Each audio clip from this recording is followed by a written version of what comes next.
Swayam Prabha. Digital India. Educated India.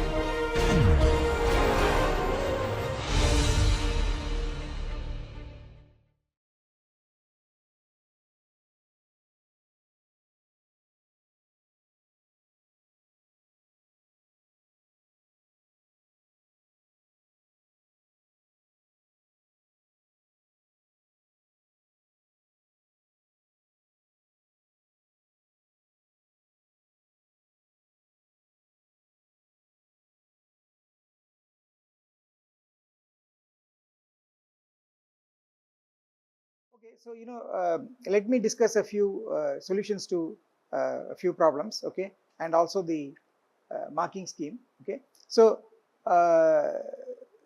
you have, so let me show you the, here is the first question, which is, uh, so, here's the first one. So the question is about, you know, uh, defining the Frenet-Serret frame and to write down the Frenet-Serret equations. So, what is the solution to this? So you see, what are the when you so the idea is the following. This is to test that you are clear about the assumptions that are required when you write the Frenet-Serret equations. Okay. Now you see, the Frenet-Serret equations involve the Frenet-Serret frame. Okay, and therefore the Frenet-Serret frame has to be defined. All right, and the Frenet-Serret equations involve the Frenet-Serret matrix that involves the curvature and the torsion. Okay, now you see, for the curvature to be defined, okay, you know that you need a regular curve. All right, and for the torsion to be defined, you need to know that the curvature is never zero. Okay, and when you write the Frenet-Serret equations, it is always written only for a unit speed curve. Okay, it's correct only for unit speed curve. The reason being that if you take a non-unit speed curve, there is no guarantee that the derivative of the tangent vector, which should be the normal vector, is perpendicular to the tangent vector itself. Okay, so it will not really be normal. The normal vector will not be normal to the tangent. Okay, unless the curve has constant speed. Okay, so let me write this down. See, conditions for the definition of the Frenet-Serret frame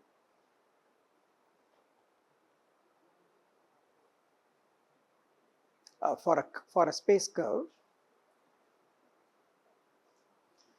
So the first thing is that the curve must be unit speed. That is, it should be parametrized by plus or minus arc length plus a constant. Okay, and which is so in other words, you should have gamma is equal to gamma of s. Okay, where s is varying in some interval on the real line. Okay, and you need it to be unit speed, so gamma dot of s must, the norm of that must be 1. Okay, so you need this, right? And because gamma dot is there, that means gamma dot is d by ds of gamma. That means this gamma should be differentiable once. Okay, and we always follow this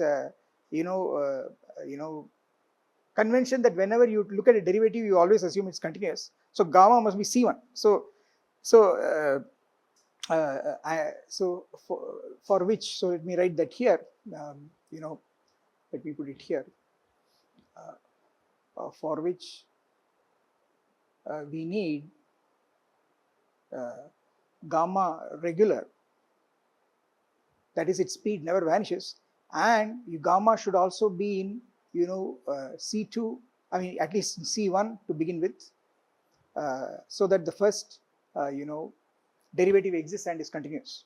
Okay, you want it actually to be the norm of the first derivative, you want that to be equal to 1. Okay, so you want it to be unit vector. Okay, so you need this much. Then the other thing is, if you want, so this much will, the advantage of this is that you will be able to define curvature, provided now curvature is supposed to be the acceleration.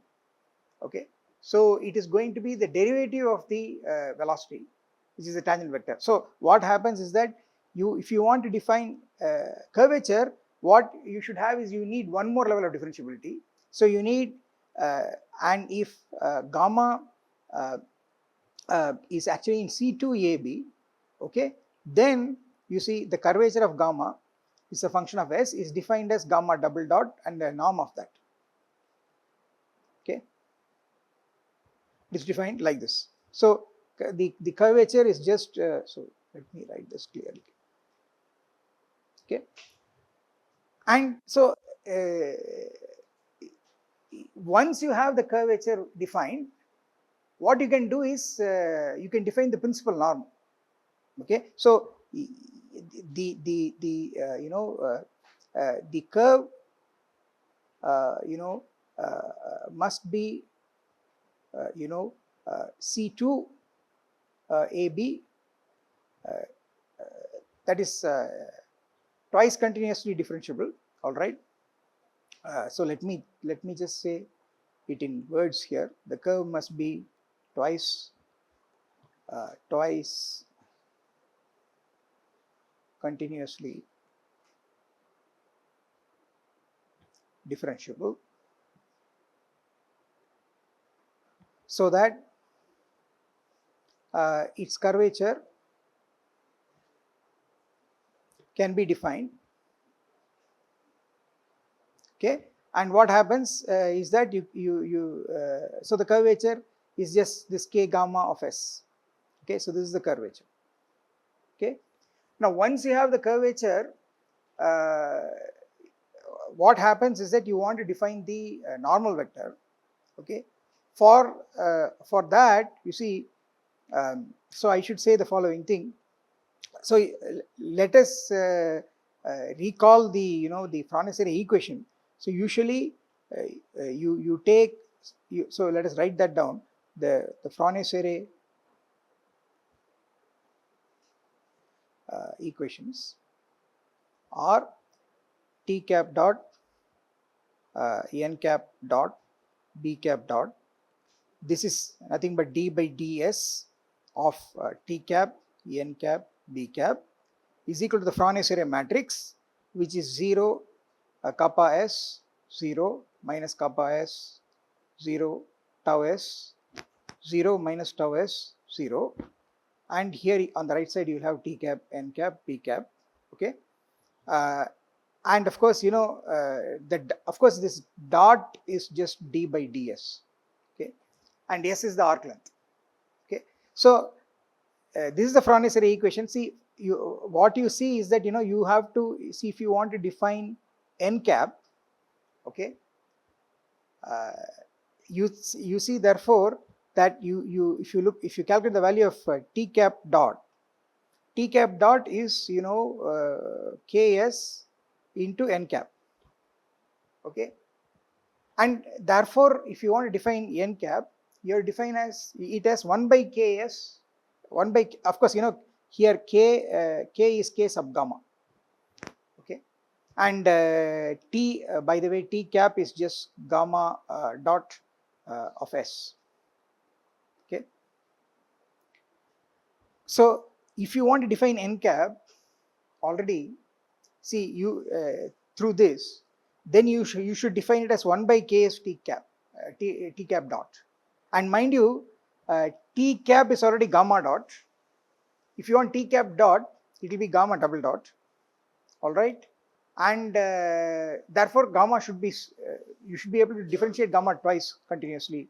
Okay, and therefore the important thing you see is that if you want to define n cap, it should be defined as 1 by ks k gamma s into t cap gamma of s. Okay, this is the way you define the principal normal. Okay, and so for this you need also that the curvature does not vanish. Okay, so and the curvature should not vanish.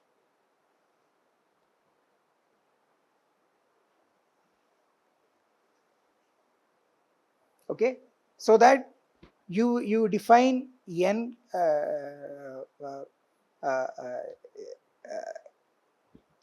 so let me say the following thing. The curve must be twice continuously differentiable so that its curvature can be defined, and the curvature should not vanish, so that we can define the principal normal as n cap is equal to 1 by k gamma s into t cap dot. So this dot is very, very important, right? And in fact, this is the first Frenet-Serret equation.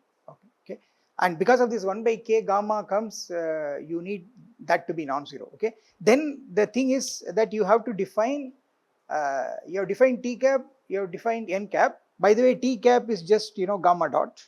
Okay, n cap is defined by this first Frenet-Serret relation. Okay, then the other thing you have to define is the the binormal. Okay, and to define the binormal, what you will have to do is, once you have n t cap and n cap, the binormal is just the third member, so that t cap, n cap, b cap is a right-handed orthonormal set. Okay, therefore then then the binormal b cap is just defined as t cap cross n cap. Okay, so basically what you need, very, very important things that you need, is that it should be unit speed. That is important. Then you need that the curvature should not vanish. Okay, that is very, very important. Then you can define the the principal normal, and the binormal will be will complete the orthonormal right-handed triad. Okay, so these are the conditions that are required, and once these conditions are satisfied, you can define the Frenet-Serret relations in this way, or the Frenet-Serret relations in this way will be satisfied. Okay, that is what one proves. Okay, so so that is what needs to be said.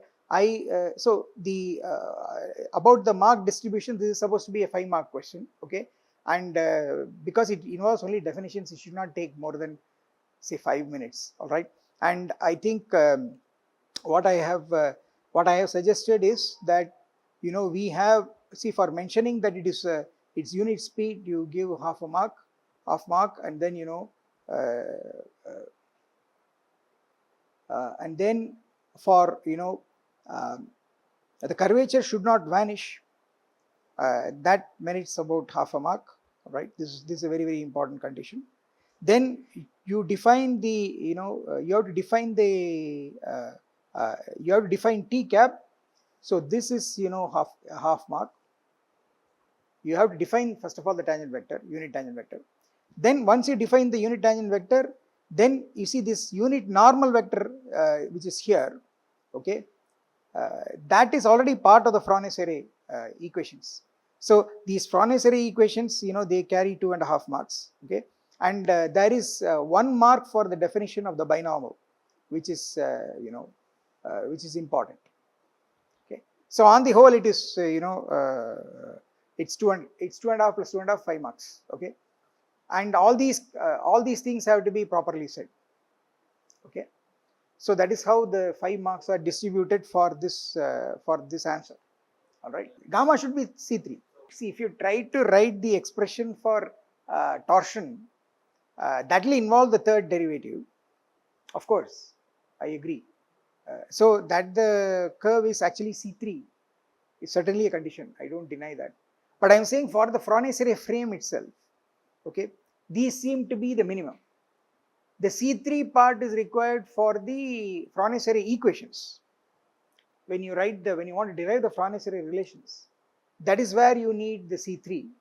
Okay. So in some sense, you know, that is kind of, it is hidden. I don't say it's not not let me say relevant, but it's the question is that, you know, what are the minimum conditions that you should, you know, put on to put on the curve so that you can get the frame correctly. And then very important thing is that you see, without the curvature being non-zero, you cannot define the principal normal. And once after you get the principal normal and the unit tangent, you can take their cross product in that order and you will get the binormal. Okay. But of course, the important thing is that the curvature is not zero is a very important thing. And then it happens that torsion also is automatically defined then, if the curvature is never zero. Okay. So this is a, you know, this is the suggested, you know, marking. So that is the first question. All right. So this question was conditions for the definition of the Frenet-Serret frame and to write out the, you know, the Frenet-Serret equations. Okay. Then let me go to the next one. So this is another interesting question. So you assume that you have a curve which is parametrized by, you know, increasing arc length, and it is 4 times continuously differentiable. Calculate its fourth derivative. Okay, with respect to arc length in terms of the Frenet-Serret frame. Okay, and so here it is a space curve.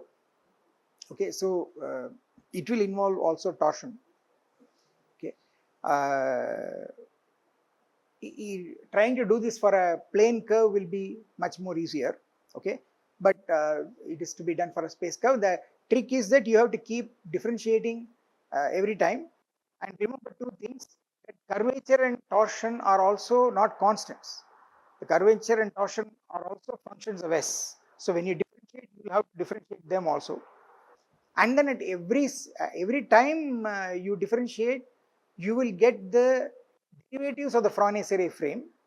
Okay, so you will get t cap dot n cap dot b cap dot. Okay, and the point is that you have to replace them by t cap, b cap, n cap every time. Okay, successively. Okay, so this is a matter of direct calculation. So let me. So I think I can you know show that. So you are given this curve. This is space curve. S is increasing arc length. Okay, and is 4 times continuously differentiable. And you have to write the fourth derivative in terms of the Frenet-Serret frame. So the first thing is that, you know, the tangent vector, the unit tangent vector is gamma dot. Okay, which is already the first derivative. All right, and then so that is by the definition. All right, then you differentiate that once, you get the derivative, which is the derivative of t cap, and you get t cap dot. Okay, and t cap dot is k times n. N cap is the first Frenet-Serret relation. Okay, and for this, for writing this, 1 mark has been given. All right, which is essentially the first Frenet-Serret relation. We have to differentiate 2 more times. So you take 1 more derivative. You have to differentiate this k times n cap. Okay, and now remember that k is not a constant; it is also a function of s. So you use the product rule. Okay, and then what happens is that this there is an n cap dot term coming in, and that has to be again replaced in terms of t cap, n cap, b cap by the, you know, Frenet-Serret relation. So if you do that and simplify it, the you know, the third derivative of gamma will have components for t cap, n cap, and b cap. Okay, the t cap component is minus k squared. Okay, where k is the curvature. The n cap component is just k dot. Okay, and the b cap component is k times tau. Okay, and for doing this again, you know, 1 mark is given, so that accounts for 2 out of the total 5 marks, and the remaining 3 marks are for the next derivative, which involves considerable amount of calculations. So basically you differentiate once more. So you have to take this expression here on the right, you have to differentiate once more, and of course differentiate means differentiate with respect to s, and make use of the product rule, etc. Again, what happens is that, you know, when you differentiate, you will get this n cap dot t cap dot terms. Okay, and b cap dot terms, and you have to again replace these terms in terms of t cap, n cap, b cap from the, you know, the Frenet-Serret relations. And finally, if you collect terms, finally what will happen is that you will get the fourth derivative, you know, to be the t cap component will be minus 3 k dot, okay, and the n cap component will be k double dot minus k cube minus k tau squared, where k is the curvature, tau is the torsion of the curve, and the b cap component will be, you know, 2 k dot tau plus tau, so this must be tau dot k.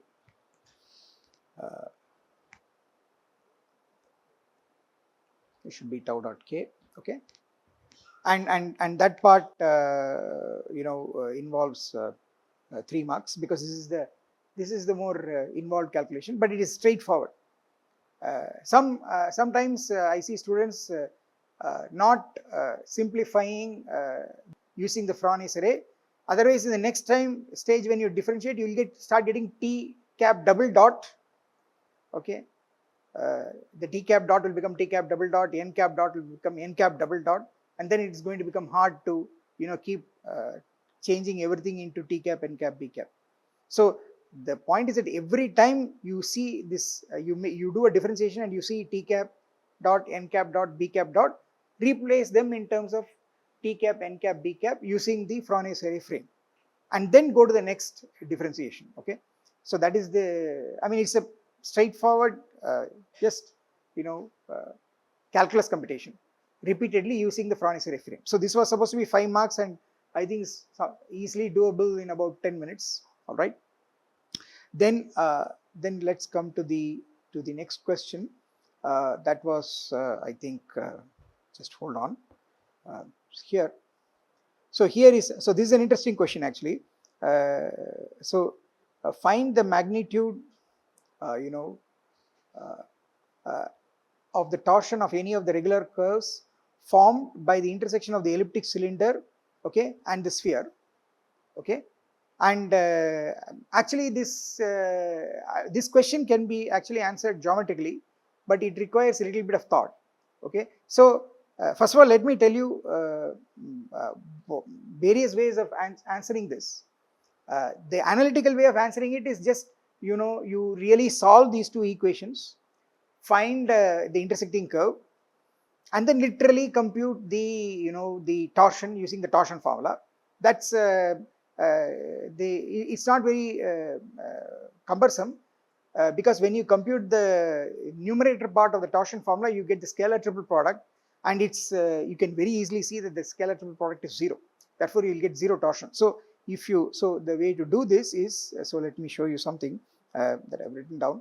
I think it's no, this is not that. Let me show you the other one. Yeah, so you see, so here is the next one. So the first method is you know, so let me use this. So the first method is, you see, this is a direct geometric method, okay. If you solve the given equations for x, okay, the first coordinate is of course x. The second coordinate y is given by this equation, which is the equation of the ellipse, okay. So the y is given. If you solve for y from this, you will get this, all right. And for z, you have to use the x and y values in the equation of the sphere, and you will get the z value as this, okay. So this will give you the z value. But you see, you just look at the z value, you are getting z is equal to x by a into root of b squared minus a squared, okay. And of course, you know, it is given that b is greater than a, so square root of b squared minus a squared is well defined, positive square root, okay. Now you see, z is equal to x times some constant, that's a plane, okay. So this curve actually lies on the plane, on that plane. Therefore, the torsion is 0. If you realize that, it's there is nothing more to do. You don't have to do any analytical calculation at all. So that was actually the idea, okay. And and you can expect this. You see that, you know, in fact, what will happen? So it's a plane curve, okay. Its torsion is 0. In fact, even the curvature will be constant, okay, and it's actually a circle.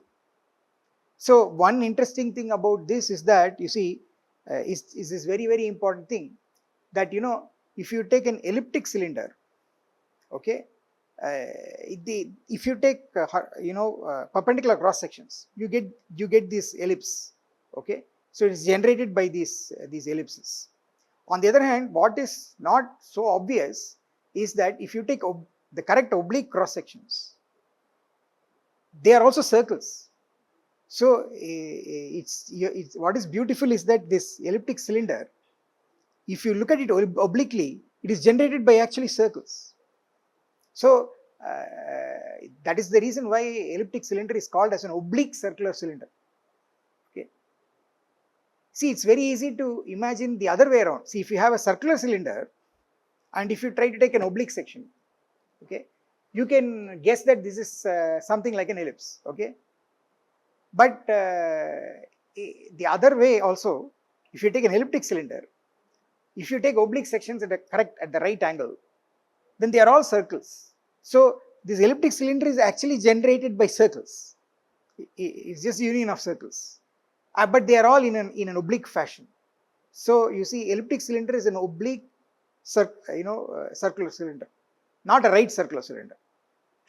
Okay. So if you think about that, what is happening is that in this problem you are looking at an oblique section, okay, and why do you get this circle? Because you see, this curve is also lying on the sphere. Okay, see, you are looking at an elliptic cylinder and it is intersecting with the sphere here. Okay, so you see, it's a curve on the sphere and it's also a curve on the plane, and the intersection of a sphere and the plane is of course a circle. Okay, and in fact, therefore, even the curvature is constant. So if you geometrically realize that, then you could do it without any calculation. Okay, but on the other hand, you can also do it using a calculation. Okay, and the method using the calculation is basically, you want to use this torsion formula, for which you need to write some regular parametrization. So there is a the one regular parametrization which involves the ellipse is x equal to a cos theta, y is equal to b sin theta. Okay, and if you do that, or if you just use this parametrization here, this, mind you, this is also a parametrization. That is because, you see, first member is x, so that x is the parameter. Then this y is also in terms of x and z is also in terms of x. So all the three, x, y, z, are all in terms of x only. Therefore, x is actually the parameter. And if you differentiate this, the tangent vector, the first component will be derivative of x, it will involve 1. And because of that 1, the tangent vector can never vanish. So it's actually a regular parametrization. So the moment you write x comma something, which depends on x, because of the first entry being x, it is a regular parametrization. The velocity will never be 0. Okay, and then therefore, if it is a regular parametrization, you can use this formula for torsion. Okay, and if you make a computation, so you see, if you differentiate, what will happen is the x will once you differentiate, you will get 1. Then the other two derivatives will be 0. Don't worry about what you are going to get in the center. Okay, and you will see the third term is x times a constant. It is x times root of b squared minus a squared by a. So if you differentiate once, you are going to get this constant. And then if you take second and third derivative, it's going to go. And then when you now compute the scalar triple product, you see the second and third vectors are actually, they are parallel. Okay, and therefore scalar triple product is 0. Therefore the torsion will come out to be 0. So this is a slightly,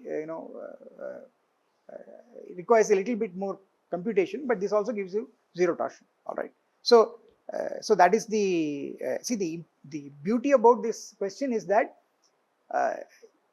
you should realize that an elliptic circular cylinder is actually a oblique it is an oblique circular cylinder. An elliptic cylinder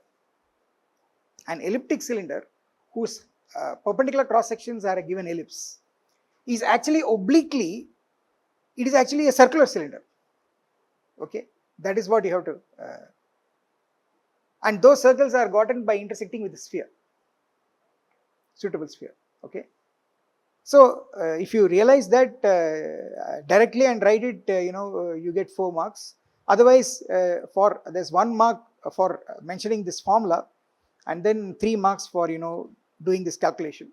And this calculation will not be cumbersome, because it will happen that that you can very easily see scalar triple product will be 0.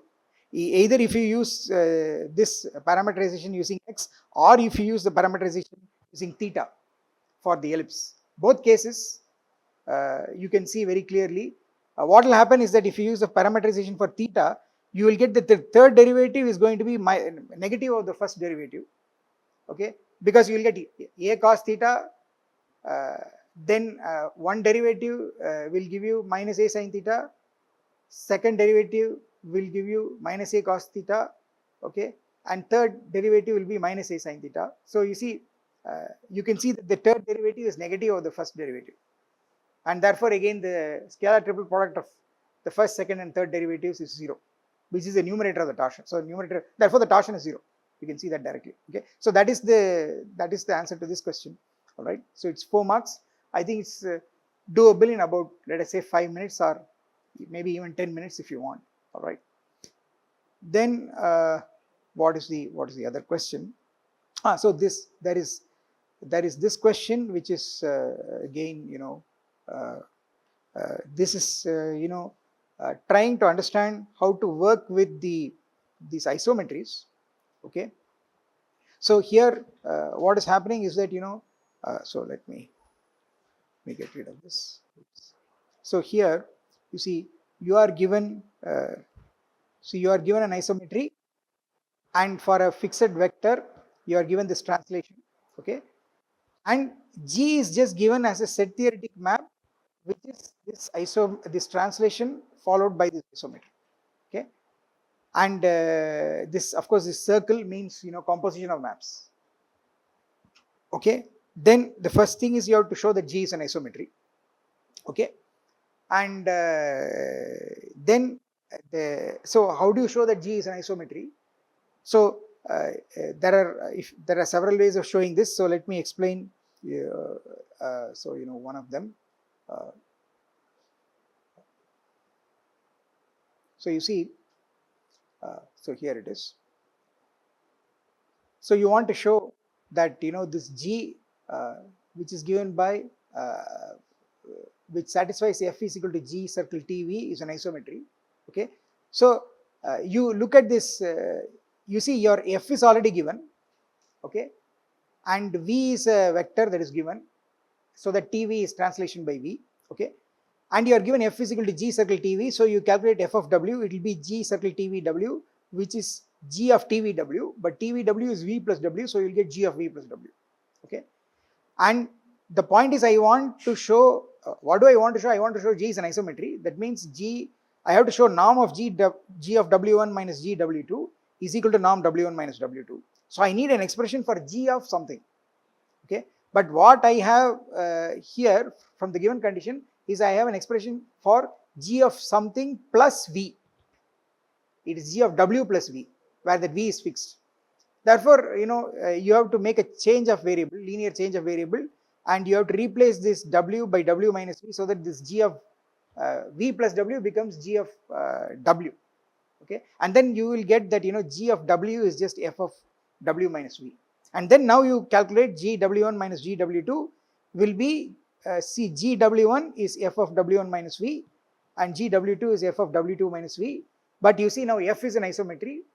So F, norm of F alpha minus F beta is norm of alpha minus beta. So I'll get this, and then you see this minus V cancels out, and I'll get norm W1 minus W2. And this holds for all W1 and W2, therefore G is an isometry. So this is one way of doing it, okay. It's only a single line calculation, all right. Except that from the important step is, from F of W is equal to G of V plus W, you should write an expression for G of something, which means that in G of V plus W you should replace W by W minus V, all right.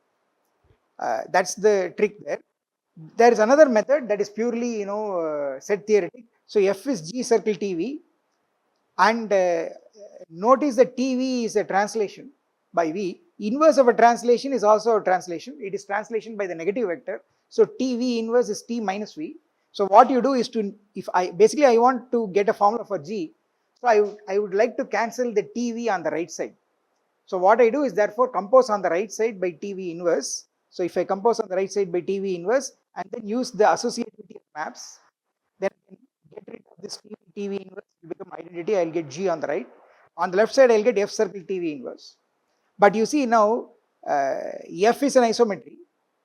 TV inverse is also an isometry. TV inverse is after all a translation is T of minus V. And a composition of isometry is also an isometry. But that is equal to G. Therefore, G is also an isometry. So this is another way of doing it, another way of showing that G is an isometry. So if you do it by either way, it's 1 mark for this. Okay. Then the second part of the question is that you are in this expression F is equal to G circle TV. Okay. If you put this additional condition that G0 is 0, okay, which is not there in the first part of the question, then this G and V are uniquely determined. Okay. Mind you, the first part of the question says that G is, the moment you write F is equal to G circle TV, where TV is a translation, it says that G is an isometry. So if you put this extra condition G0 equal to 0, you are actually saying it's a linear isometry. That's the whole point. Putting this condition G0 equal to 0 is equivalent assuming that G is actually a linear isometry. Okay. And so again, for a given F, to show that G and V are unique, one way of doing it is that, suppose for the same F you have G1, G2, V1, V2, such that F is also equal to G1 circle TV1 and is also equal to G2 circle TV2. What you can do is that, you can bring the G's to one side and you can bring the translations to the other side, and you can bring it finally to this form. You can bring it to G2 inverse circle G1 is TV2 circle TV1. And basically what you have to do is that, to get rid of this G2 on the right side, okay, you compose by G2 inverse on the left on both sides. Okay. And then what happens is on the right side, this G2 inverse and G2 will combine, and then you will get only TV2. Okay. And then you see, on the left side there is still a TV1. To get rid of that, you compose on both sides by TV1 inverse. Okay. And if you do that, finally you will get this. Basically what you are going to get is all the G's on one side and all the TV's on the other side. Basically what you will get is, you will get G2 inverse circle G1 is equal to TV2 circle TV1 inverse. Okay. Now you see, there is this condition that the condition on G's is that they have to take 0 to 0.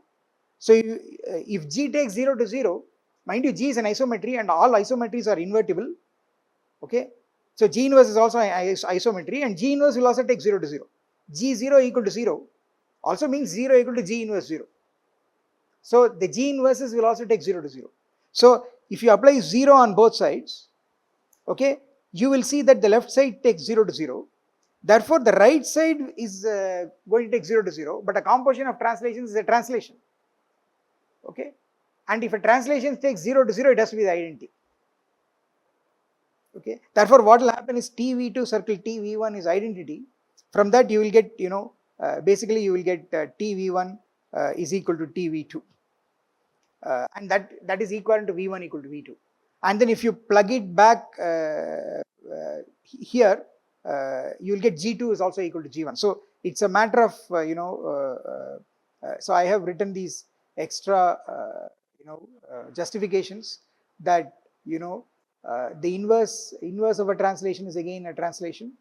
TV inverse is T minus V, and G taking 0 to 0 will also tell you that G inverse will take 0 to 0. Okay. And similarly, G2 inverse 0 will also be 0. And finally, what will happen is that, you will get both of these sides to be identity, and from that you can conclude that, TV1 equal to TV2, which is the same as V1 equal to V2 by evaluating at 0. Okay. Because TV evaluated at 0 is just V. Okay. And you will get V2 equal to V1. And similarly, this G2 inverse G1 is identity will tell you that G1 equal to G2. Okay. Therefore, if you try to write f as g1 circle tv1 also as g2 circle tv2, it is necessary that v1 is equal to v2 and g1 equal to g2. That means g and v are uniquely determined. The important condition is that the g's should take 0 to 0. Okay, this is somewhat long-winded. There is another way to also see this, and the shorter method is that so let me write the shorter method here. So you have f is equal to g circle tv with g of 0 equal to 0. Okay, now you just substitute substitute minus v. See, I want to use g of 0 equal to 0. So you see, what does this mean? It means f of w is g circle tv of w, is g circle tv of w, which is by definition g of tv of w, and this is g of v plus w. Okay, so this is your f of w, and I want to use g 0 equal to 0. Therefore, you put w equal to minus v. Okay, if you put w equal to minus v, you get f of minus v is equal to g of 0, which is 0. Okay, and mind you, f is also an isometry. So f inverse is also an isometry. So I can invert f. So what this will tell you is that you will get minus v is equal to f inverse of 0. Okay, and you will get therefore v is equal to minus f inverse of 0. So what this calculation tells you is that no matter what g is, except that there is this condition that g is 0 equal to 0, the v is always minus f inverse 0. So you see, the v depends only on f. Okay, and once v depends only on f, then g will also depend only on f, because I can push the tv to the left side, and I can rewrite this as g is equal to f circle t v inverse, which is f circle t minus v, which is f circle, but t minus v is t f inverse 0. So this is what g is. So you have managed to express g purely in terms of f. Therefore, it is uniquely determined. So this is another shorter way of showing that for the expression f is equal to g circle tv with g 0 equal to 0, g and v are uniquely determined. Okay, and what is the third part? The third part is the following, namely, so let me show it here. It's quite cluttered. Let me show it in the paper here. Yeah, so this is very, very important. The conjugation, so you have a linear isometry h and you have a translation t. You conjugate the translation by the linear isometry, which means you multiply on both sides, once on the left side by the isometry and the right side by the inverse of the isometry. Okay, so you do this conjugation, then the effect is again a translation. Okay, and this is a very, very important thing about the structure of the rigid motion, the group of rigid motions. Okay, that it is what is called a semi-direct product in algebra. Okay, so so basically you have to take a linear isometry and then you have to apply a take a translation and conjugate the translation by the linear isometry and show that it is again a translation. This is a straightforward check. Okay, which you can do. So h circle t circle h inverse of if you calculate some v.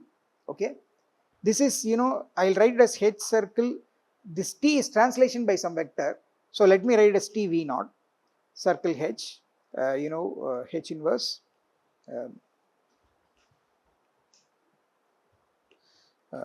h inverse of v, which is by, what is that? That is by by the definition of composition, it's h circle t v naught acting on h inverse of v. Okay, and this is h of t v naught of h inverse of v. Okay, but t v naught is addition of v naught.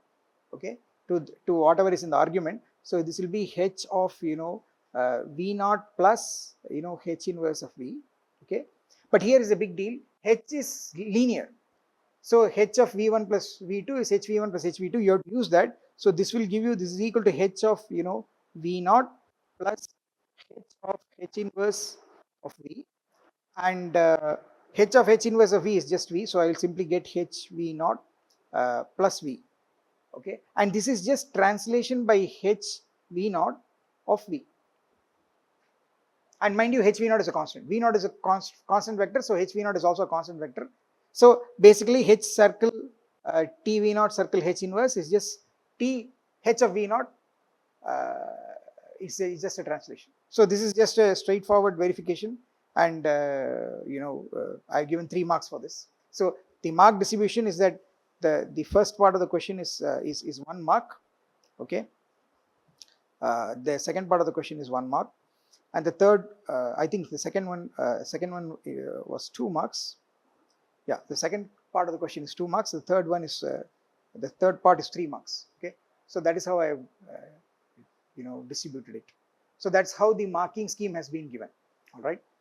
So and this part is kind of doable within, let's say, 10 or 15 minutes. So the total time given for this is about 15 minutes. But in principle, you can do it in about, let's say, half an hour to 40 minutes. Some people have got confused with some aspects. I want to say that you see that in the first part, I have not given G0 is 0. Okay, that means G is not necessarily linear. So wherever G comes, you cannot write G V1 plus V2 is G V1 plus G V2. You cannot write that. Some people have done that. Okay, for a isometry to be linear, it is necessary and sufficient that it takes 0 to 0. Okay, that's something we have already seen. Okay, and that is not given in the first part, so that is the hitch there. Okay, whereas in the second part you have to use that. So even in the second part, it is not given directly, it is given as G0 equal to 0. You have to realize that G0 equal to 0 therefore means G is linear. You have to remember that. Okay, and the third part is, of course, I think quite straightforward. All right, it's a direct calculation. So yeah, so I think I will stop here.